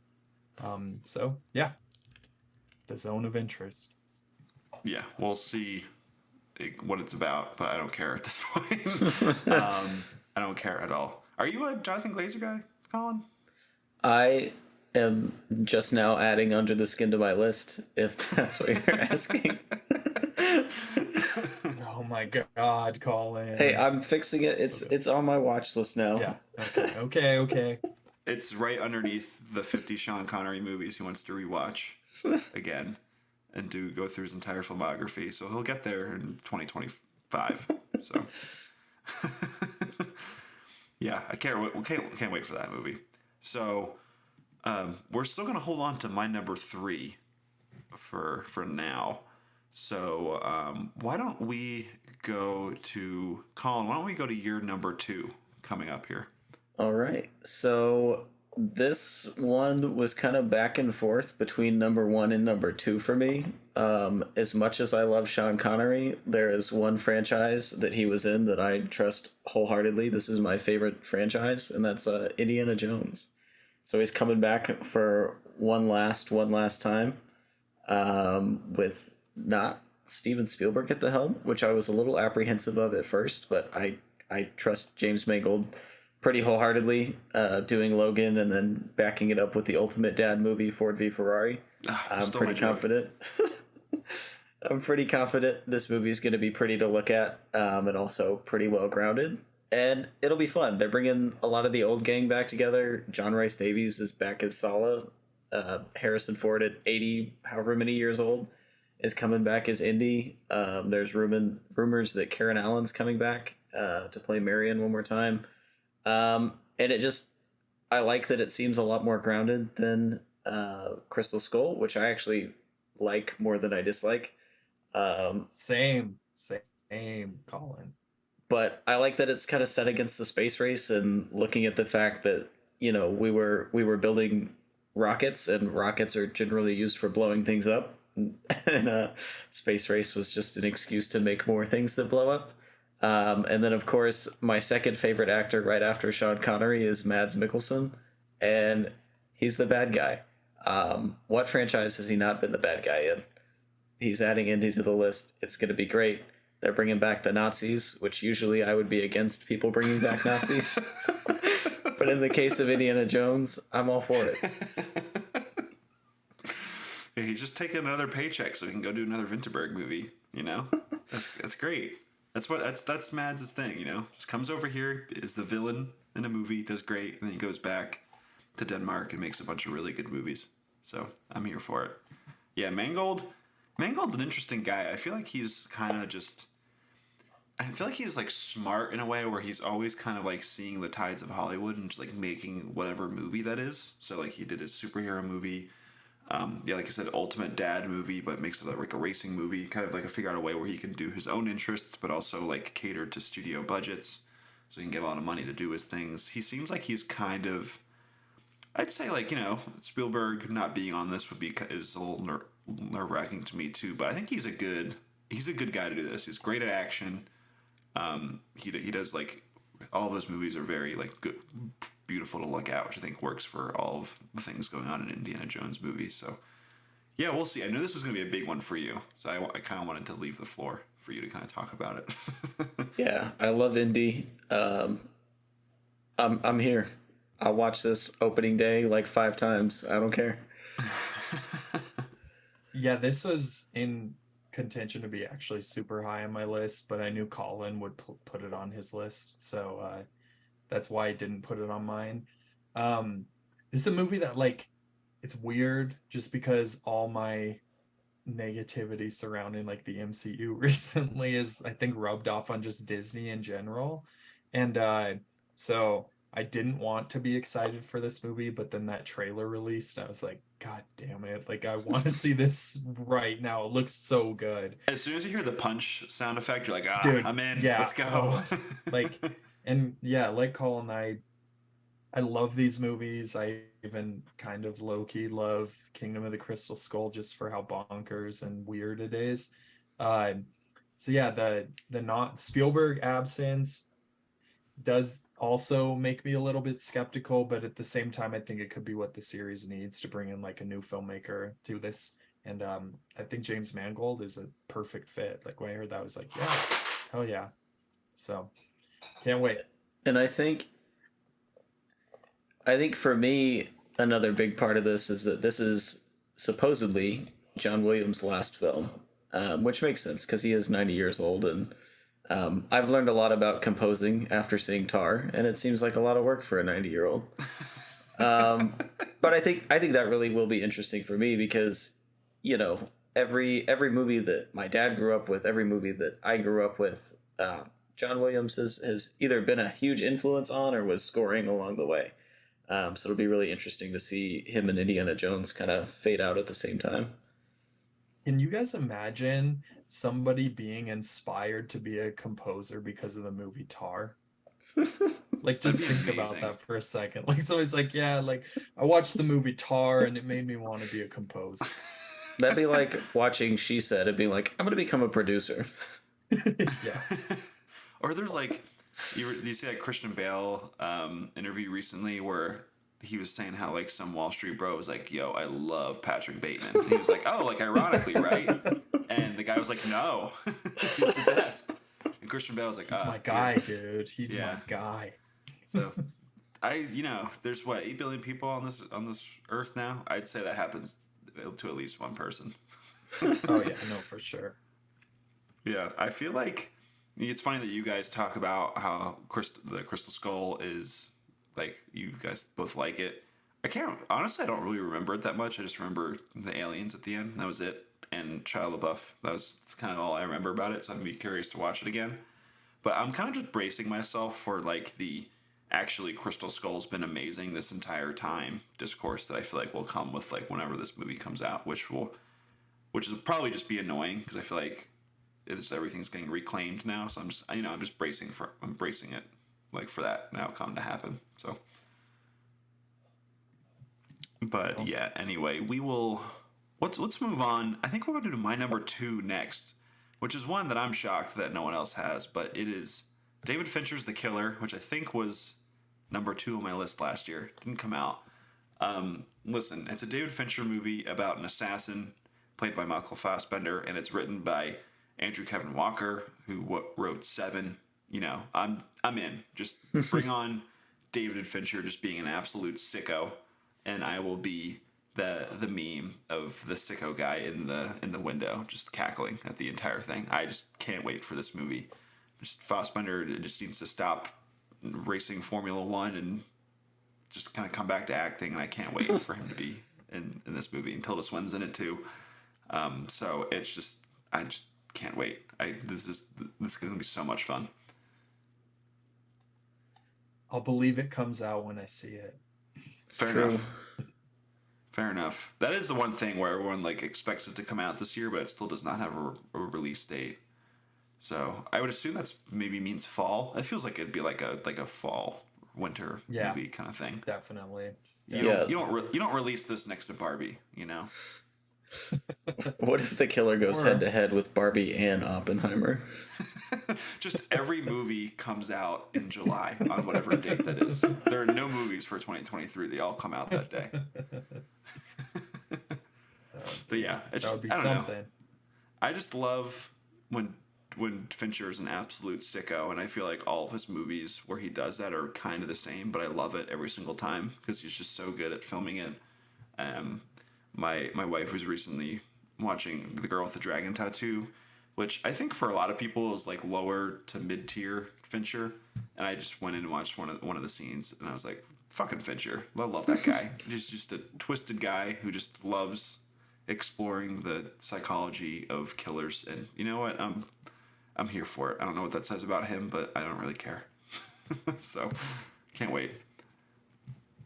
And I think with that, let's move on to our number 1 choices. So Spencer and I have the same number 1. So Collin, why don't we kind of clear the floor first for your number 1 here? Okay. So I think the 2 films we have left to talk about were on all 3 of our lists, which I think is pretty cool. Yeah. Yeah, it's no secret that I'm a big Tom Cruise fan, and especially a big Mission Impossible fan. This was my original number 1 most anticipated movie for 2021. For obvious reasons that didn't happen. Supposed to have come out in November. Obviously, that didn't happen. But Mission Impossible Fallout Dead Reckoning Part 1, which is a lot of title. Is there Fallout in that too? Is it in there? In Fallout in the title? Yeah. No. Is it in there? I don't know. It's not in there. Okay. I was gonna say that's a lot of grammar and punctuation. I would have not just thinking of me editing Mission Impossible : Fallout : Dead Reckoning : Part 1. Hyphen, period, Part 1, Part point, 2. Dear God. But yeah, this is big. I think a lot of it probably has to do with Top Gun, but they've been very stunt heavy in the advertising, which they always are, but with this movie, it feels like they're going a lot more behind the scenes before we've even seen what the final product looks like. So they did that 10-minute video about the motorcycle jump into I don't think you could call it a halo jump, but into something that you do with a parachute when you come out of the sky. I don't know what the stunts are. They just look cool. A base jump. A base jump, yeah. So they did a 10-minute short on that. There was a video of Tom Cruise skydiving as he was filming a promo, as he was preparing for a scene, which is crazy Tom Cruise stuff. but it feels like they've really upped the ante. This seems to be moving the story like a little bit whereas like Rogue Nation and Fallout were like two parts of the same story. Feels like we're starting a new and supposedly the final story in the Mission Impossible franchise. Seeing as this is Dead Reckoning Part 1, obviously Part 2 is going to tie in pretty heavily. But it feels like they're just going nuts with it. The stunts are somehow even bigger, and I feel like ever since he scaled the Burj Khalifa, the question's always been like, well, how's he going to top that? And he's consistently done it every single time. So I cannot wait to see what all they blow up and jump off of and climb in this one. They're bringing back, like, Henry Czerny is coming back after how many years has it been since the first one? Almost. Yeah, he's I back. think the like first came out 27? in 1996. I Yeah. think it was 96. It was his plot all along, Colin. He was there the entire time. He was it's like Spectre. Palm Clementif has a sword. Carrie Elwes is in this movie. Just everybody's coming back. It's going to be a good time. People are going to die. Things are going to blow up. Stunts are going to be had. My favorite thing about these movies, other than the movies themselves, are just like all of the videos that come out with these movies now. Like most of the time, I'm like, I don't really care about your behind the scenes featurette, but I love watching Tom Cruise with his maniacal smile, just being like, "Hey everybody! Oh, I jumped off a plane. Isn't this wonderful? See you at the movies. Goodbye." And I'm like, "Yes, Tom, keep doing it. You crazy, crazy man." I just love it. And like you go back to when him and Macquarie taught everybody how to stop using motion smoothing on their TVs. It's just the most beautiful thing. I just love it so much. So I'm just so in the bag for this movie, this franchise. Just give me Tom Cruise being an insane person doing insane stunts, and you kind of just strip a plot along with that, and I'm good. Yeah, Mission Impossible Fallout is definitely the closest I've ever come to converting to Scientology. Just because you watch that movie and you're like, this man is like almost 60 years old and he's doing all this shit. And that's like, I love that the Mission Impossible movies have kind of just become movies that are, yeah, like built around stunts basically. And somehow they have managed to, like, every single time make the movie better. I feel like, especially in the kind of reboot stage once the third came out on, that's kind of specifically what I'm talking about. But I still like Mission Impossible too. But yeah, I feel like you can't not be excited for the Mission Impossible movies if you're in the bag for these movies, which I very much am. I love the Mission Impossible movies. So yeah, can't wait. It's of course on my list. Yeah, I love how Fallout is basically just like, hey, those bad guys got plutonium, and you're like, what? And it's like, oh no, Tom's running now. Oh god, what's happening? I don't care. And then we're just off. That's all that matters, you know. Really all that matters with these movies. And Christopher McQuarrie just kind of fascinates me because he made one movie and then was immediately in director jail. And then he just like partnered up with Tom Cruise and they've just been trying to outdo themselves for like 15 years at this point. And I love it because it means big things go boom. Tom Cruise runs. It's great. Yeah, it seems like Macquarie is kind of like, he's like, not like a studio guy, but he's like the ultimate, like, I don't really have like a big personality. Like, I'm kind of just here to like shepherd this and kind of go. And then Tom Cruise is so maniacal that he's like, I'll just go along with this and we'll make it work and it's going to be great. And he's also just a really good filmmaker. Like all of these movies that since he has joined have looked amazing. And I think he's like a really good problem solver. Cause I think, like, to your point about like the stunts of these movies, like I think it was Rogue Nation where they were like, yeah, we had the idea for the 4 set pieces, and then we were like, all right, how can we write this movie so that all 4 of these happen? And so it was kind of like, we know the plane happens here, and then we have to go from here, then he goes underwater at some point, and they have to string it along. And I think he's just really good at that. And I don't, like, you know, like maybe sometimes the seams show, but it doesn't really matter for me because, like you said, it's just Tom Cruise falling from very high places, and that's kind of it. But yeah, I think with that, I think we will go on to both my and Spencer's number one. So Spencer, I'll give you the floor to kind of present it here. Yep, our number one is, of course, the new Martin Scorsese film, Killers of the Flower Moon. And yeah, like, it's a Martin Scorsese movie. What more do we have to say? You got a completely unrecognizable Leonardo DiCaprio in it. Like, he parted his hair so you can't tell who he is now. And he has like tips on his ears, maybe, and that's about it. Yeah, yeah. No, this kind of recent 2010s on phase of Scorsese's career has been super interesting to me. Because, you know, you have things like Hugo, which is very reflective on the film industry as a whole, and it feels kind of like his love letter to movies. Then you have something like Silence, which is a movie that has been something he's been working towards and wanting to make for his entire career. It's a passion project, and in my opinion, I don't know if this is a hot take, I think that's his best movie he's ever made. Ooh, I yeah, love that. And then you have The Irishman, which is, you know, a like very, very interesting, bleak, depressing gangster film that feels like a swan song to a lot of these actors, and to, in a way, to Martin Scorsese as well. So this movie, of course, I'm super excited. The cast is great. It's gonna be incredible. Like, I know that I'm gonna love this movie. I know it's gonna be like in my top 10 movies of the year. So how could it not be my number one? Yeah, it's like the one refrain on this podcast is me just going like, you know who's really good? Martin Scorsese. And that's kind of it, you know, like he is, like, obviously he's one of the most important filmmakers to ever live. Like, I don't really know what else there is to say about Martin Scorsese at this point. Like, he's just incredible. And I agree, like, picking back off of what you said, like, I kind of love that he's kind of in his mode now where he's shepherding great projects, like when he's not, like, he has his World Cinema project, but he's been really working really closely with Joanna Hogg and as an executive producer on her movies. Like, he is really good. I think he was an executive producer on The Card Counter as well.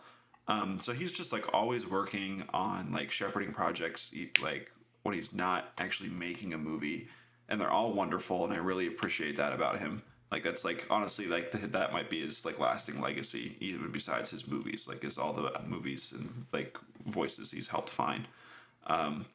But like, you know, it's a $200 million, what is it, like, crime drama with DiCaprio and we got Jesse Plemons. Jesse Plemons, Brendan Fraser. Fraser, and yeah, like, he's just going around town to all the different studios and taking all of their money and making whatever he wants to make, you know, and it's incredible. I love it. You know, it's like, he's the guy who, like, I guess some corners of the internet, the ones I don't like, are always complaining about because he just talks about how Marvel movies suck, and I'm like, well, yeah, correct.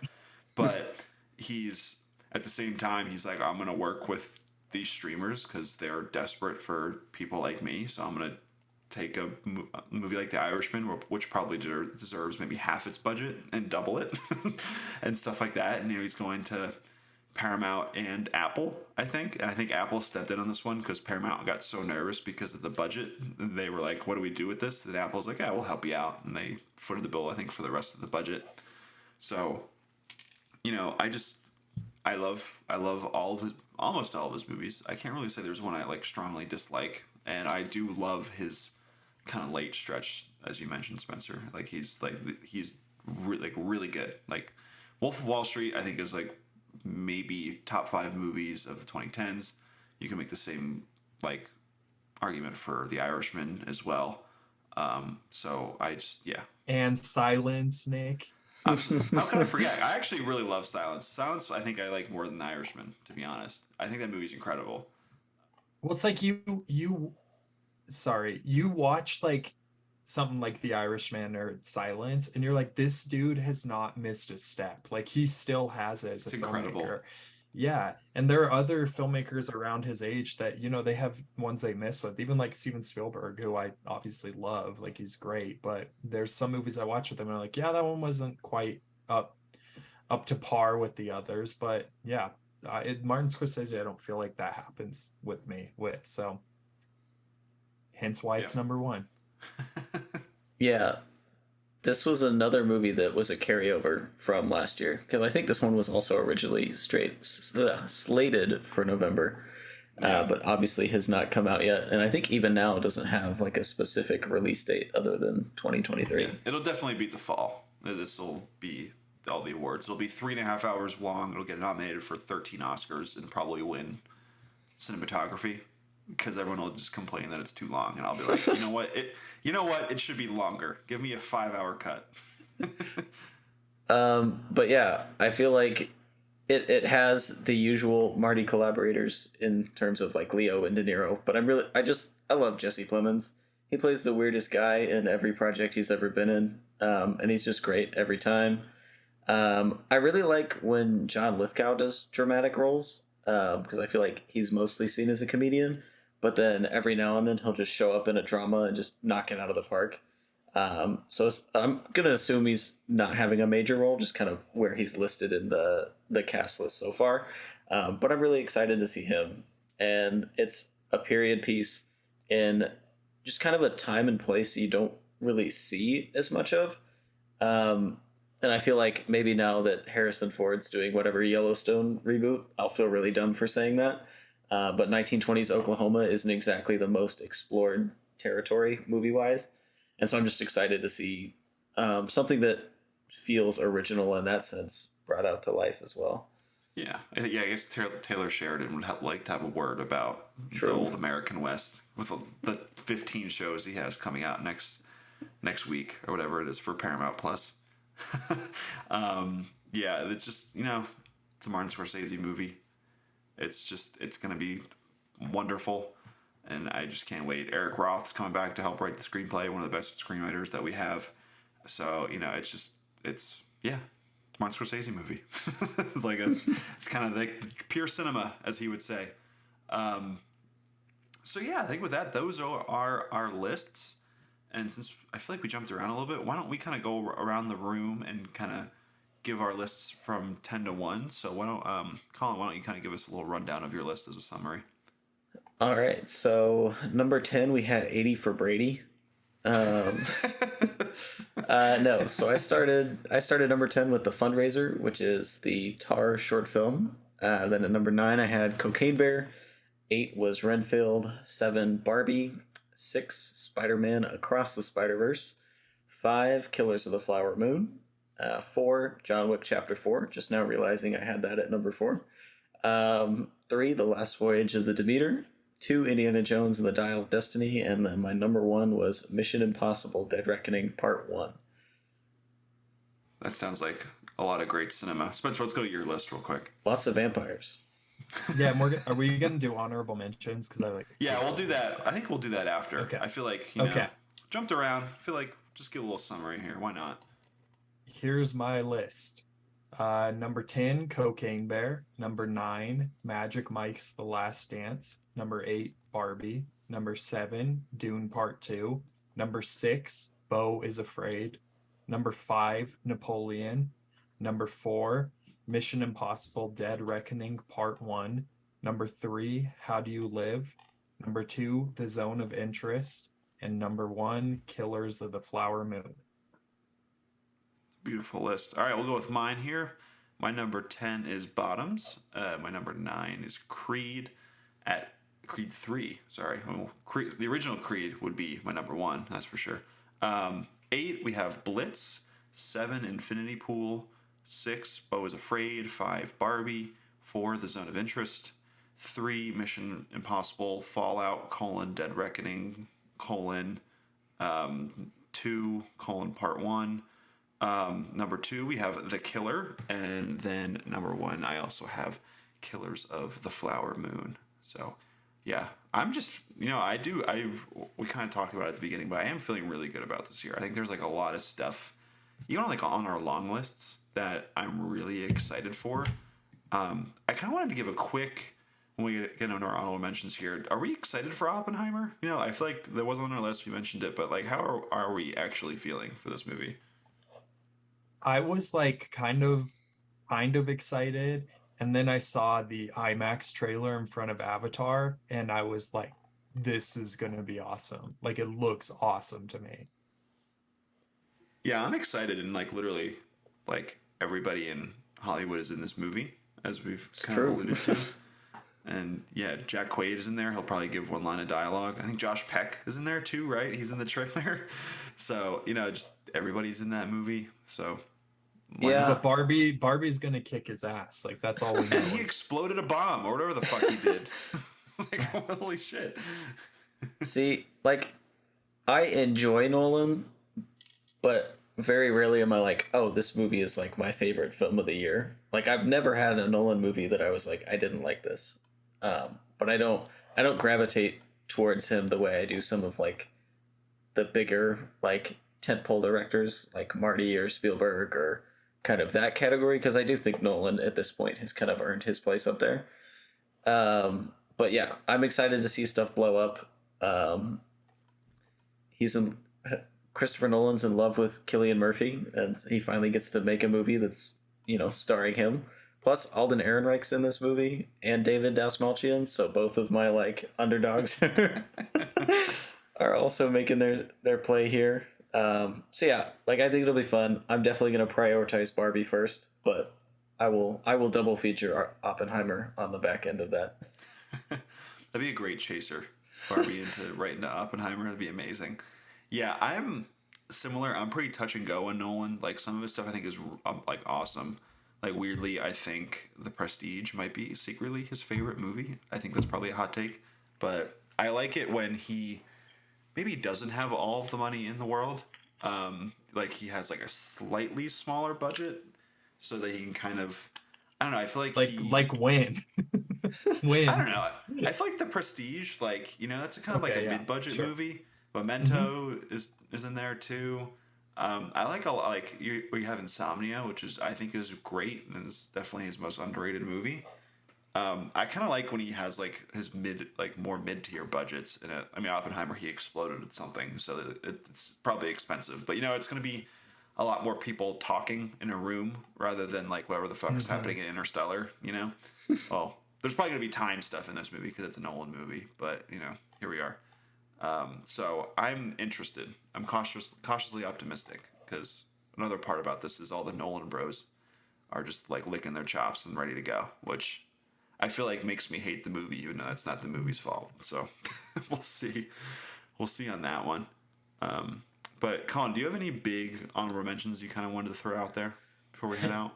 Yeah, I have I'm gonna be more of the pop cultural side of things, but I'm unironically excited for the Super Mario Brothers movie.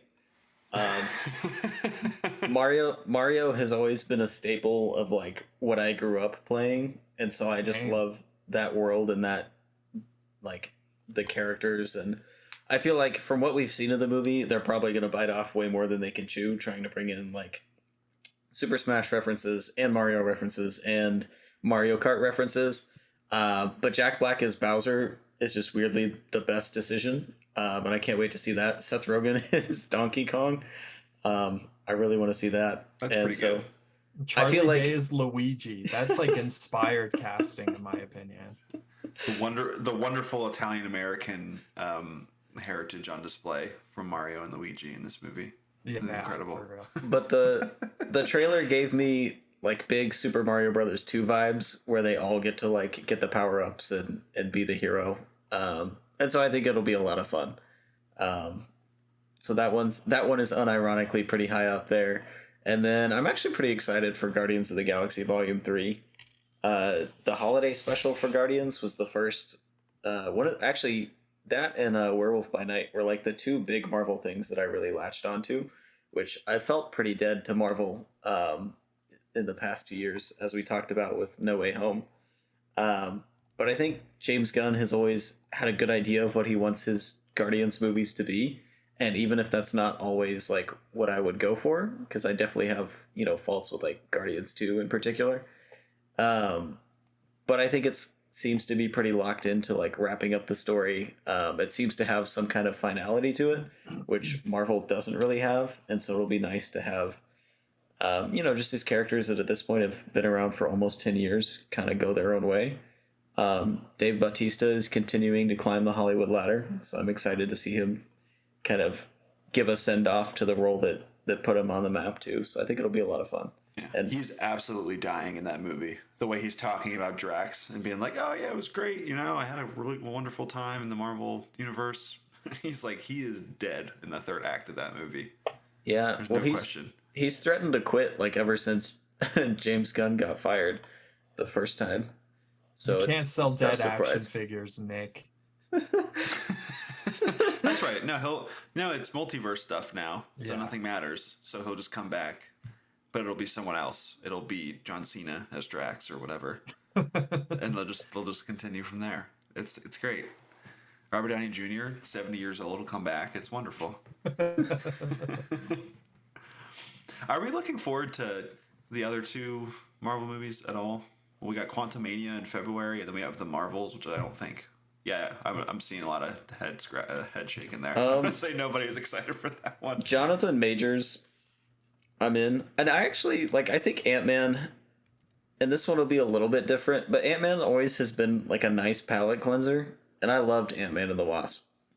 Just like going from Infinity War, it was Infinity War where everybody dies, just to that where they're like dicking around with making small things be big, was great. And so I feel like if they can keep some of that attitude, even though this one's like a high stakes Ant-Man, I think it'll be a lot of fun. And just to mention David Dastmalchian for the third time, he's also in that movie. So every time I see that trailer, I just get so like Jonathan Majors is too talented for this. It just really bothers me. Yeah, it's like, I mean, Creed 3, I'm actually kind of excited for, but Ant-Man, it's like knowing he's just sold his soul to the MCU kind of makes me a little sad, just because we probably won't get as many things like The Last Black Man in San Francisco or The Five Bloods, so it makes me a little sad, but yeah, it is interesting though, because if there's one thing to get me back on the Marvel train, it's having Jonathan Majors in basically all of their movies moving forward as the big bad, So I'm like, I'm curious if it's like, if this movie is like halfway decent, I'm curious if we're all kind of like, we'll change our tune at some point. Yeah, we'll be back in. Yeah, we'll be totally back in. Yeah. We'll all be Pacino and Godfather 3. It'll all come back again. I have 2 honorable mentions if that's cool. Absolutely. I have like 50, so go ahead. Okay. So one is releasing this week, and it's Megan, which I'm unironically excited Nice. for. Yeah. It looks awesome, and it looks super fun and inventive. Can't wait. And then the one that I was like, it hurt me to not have this movie on my list because I'm such a massive fan of this franchise, is Evil Dead Rise. Which just released a trailer today, which was as gnarly and disgusting and made me wince as many times as I wanted it to. So, Evil Dead Rise. Can't freaking wait for that movie. Yeah, that trailer looked fun. I was like, I'm kind of in. Like, I didn't know if we needed another Evil Dead movie, but I was like, it looks kind of fun. And it looks like it has a bit of a winking sense of humor, which is kind of what you want from those kind of movies. Yeah, I have a bunch of movies I wanted to shout out. Speaking of my Philly roots, we got Knock at the Cabin. I'm just here for all the weird M. Night shit that he's doing now. I was waiting for this one. Yeah, I was very tempted to put it on my list. I was very tempted as the one guy who's like, you know what, Old is sick. That's where I'm coming from. I liked Old. Old was good. There's just a classic episode of this podcast where it's just me, Collin, and John, and I'm just like, you know what, Old is sick, and they're like, well, here's 10 reasons why, because M. Night did weird shit, and I was like, I don't know, it's still pretty great. I love M. Night, dude. I love him. I just love his self-financed mode that he's in now, where he's like, just give me, I'm gonna pay $20 million of my own money, and all my movie's gonna make $200 million, and I'm gonna be rich that way, and then I'll just go back to Sixers games in the front row and have a great time. So it's great. I love that guy. I'm here for all of his weirdness. We got Batista in that, and Rupert Grint too, and his kind of team of ghouls going on. So that movie looks fun. I know his second trailer dropped for it. Have not watched it. Don't watch it. Do not watch it. As somebody who's not want to watch it. I've read the book. It gives way too much away in my opinion. Okay, good. So I'm really happy. Yeah, I've seen the teaser, and I was like, the teaser's awesome. Teaser's awesome. Yeah. So I'm ready. I'm ready for that movie. But yeah, other than that, run through a few. We have a new Kelly Reichardt movie coming out this year, Showing Up, which I'm really excited for. We have 2 Wes Anderson movies coming out this year, which is crazy. I mean, it's curious that it wasn't on anybody's list, but yeah, Asteroid City, which is his Western. And then he has The Wonderful Story of Henry Sugar, which I think is a Netflix movie. And that's Benedict Cumberbatch is the lead in that one. So we got 2 from him this year, which is kind of cool. We have Love Lies Bleeding, which is the sophomore feature from Rose Glass, who did Saint Maud a few years ago, and Kristen Stewart is in it. I'm like, that just sounds incredible. We have the Governesses from Joe Talbot. Speaking of Last Black Man in San Francisco, this is follow up to that movie. It has Renata Reinsva from The Worst Person in the World in it, Lily Rose Depp, and what's her name? Hoyoin from Squid Game. She's in it. I don't know how to say her name, but she's really fun. Civil War from Alex Garland, which is interesting. I'm kind of, I had season tickets for Alex Garland until Men, and now I'm kind of like, okay, we're still there, but we'll see what Civil War is like. Apparently John Woo's coming out with a movie this year. It's called Silent Night. It's apparently it's an action movie with zero dialogue. How did I not know about this? That would have been maybe number 1 on my list. So it's apparently just an action movie, and there's apparently no dialogue the entire movie. Hard Boiled, one of the greatest movies ever made. Yeah, kind of sounds amazing. I'm ready for a John Woo action movie back in my life. And then we got 2 movies from Yorgos Lanthimos this year. We got Poor Things and which I feel like I'll have to like take a space every time I say and, so people know I'm not just saying whatever. You know what I'm saying. That one's gonna be. I love all of his movies, so I'm sure both of those will be wonderful. And the last one, just for me, Pavel Pawlikowski's next movie called The Island is coming out. Love Cold War. It's like one of my favorite movies of the 2010s. I watch it all the time. It's like that's a big one in the Kush household. So I'm looking forward to that movie. But yeah, movies, they're back. They're looking really good. The Kelly Reichardt one, I totally forgot about. That definitely would have made my list. She's one of my favorite filmmakers. So yeah, I like that she's in the A24 bag now. So they're just giving her unlimited, well, not unlimited money, but they're giving her enough to money. Make her, to make her interesting movies that don't have like big or big concepts to them or anything like that. Yeah, usually she doesn't need much money. Like she's pretty small scale, so it's like. Yeah, the fact that they gave her money for First Cow to do a period piece and whatnot, I was like, oh, this is great. Yeah, look, they're making milk. Amazing. This is wonderful. Yeah, First Cow's the best. Yeah, I love that movie. Yeah, so I'm really looking forward to all those movies. Do we have any other thoughts before we head out here? Any big ideas? Anything? Go see Babylon. Can still turn around. Yeah. Do we just pivot right into the Babylon pod? Yeah. Make this thing go 5 hours at least.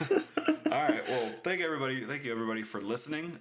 Stay tuned for that Babylon pod that will be posted right after this one. Thank you everyone for listening. It's good to be back on the podcast. Thank you to both Collin and Spencer for joining, and we'll be back sometime soon. We'll see. We're kind of switching up how we talk about movies and whatnot. No more of the Netflix top 10 or anything like that. So we'll see you sometime soon. TBD. That's the most ringing endorsement I could ever give for you to continue to listen to this podcast. But we will be back very soon. And thank you all for listening. We'll see you next time.